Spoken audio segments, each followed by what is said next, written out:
Army Reserve Medical Command's medical support units represent the Army Reserve's medical capabilities with emphasis on their core mission, providing mobilization support to the medical portion of Soldier Readiness Processing Centers at locations across the United States. Their primary focus is to ensure soldiers from all components are medically ready to mobilize or deploy when the nation needs them. Years of planning alongside counterparts from Blanchfield Community Hospital and Fort McCoy have prepared AR-MEDCOM's personnel assigned to the 7212th, 7222nd, and 7229th Medical Support Units, or MSUs, to execute their medical readiness mission at Fort McCoy, Wisconsin, May 18th through June 7th. The hard work and training prepared the medical professionals to test their processes when about 100 soldiers assigned to the 416th Theater Engineer Command's 348th Engineering Company arrived to be medically processed through the renovated Soldiers Readiness Processing buildings.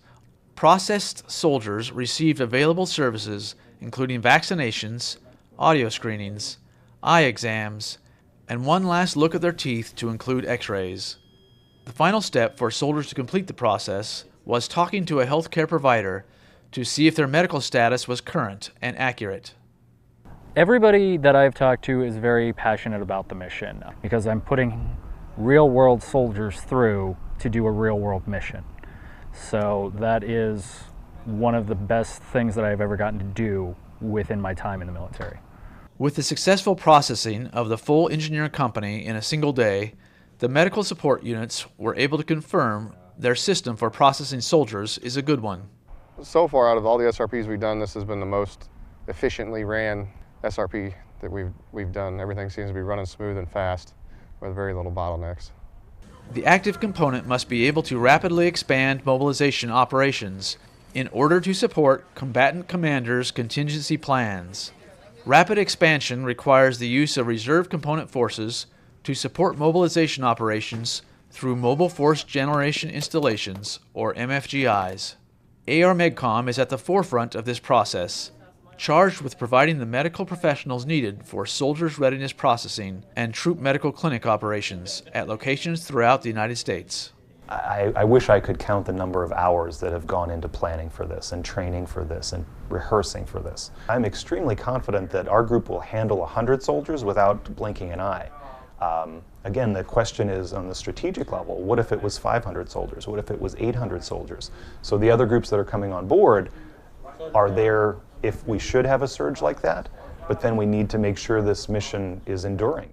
Approximately 10 personnel from Blanchfield Community Hospital, located on Fort Campbell, Kentucky, provided support at the SRP site to ensure mission success. Atavia Hart, a healthcare technician from the hospital, explains the working relationships with AR-MEDCOM units on Fort McCoy. So being that we're here together every day, we have meetings, we have different teams at different places and different stations communicating what's going on at each front, and also with the commanders of the deploying unit. So everyone is on board. At the end of the day, everyone knows what we accomplished and what we didn't accomplish and what the goal for the next day will be. Colonel Jeffrey Leroy, the commander of the 649th Regional Support Group, which is the unit in charge of the Mobilization Support Force mission for Fort McCoy, explains the significance of the integrated capabilities on Fort McCoy. This is the first time we've really had the opportunity to take soldiers that are deploying overseas and get them ready for their mission. So this is a good test for us to learn and see what we've done, what's working well, what do we need to kind of tweak a little bit to make it work better in the future.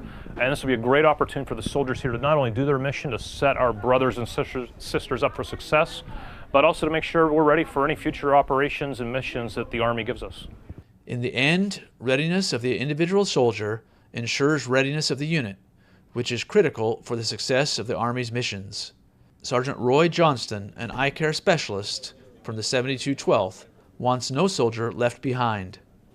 To me, it's all about the soldier, and I've been downrange, so I know the importance of making sure that you stay medically ready, because once you're not, then that's going to affect the mission, whether it's here on Fort McCoy doing your training or whether you're downrange and that you can't go out on missions for one reason or another. Reporting from Fort McCoy, Wisconsin for AR-MEDCOM's Public Affairs Office, I'm Sergeant First Class Kenny Scott.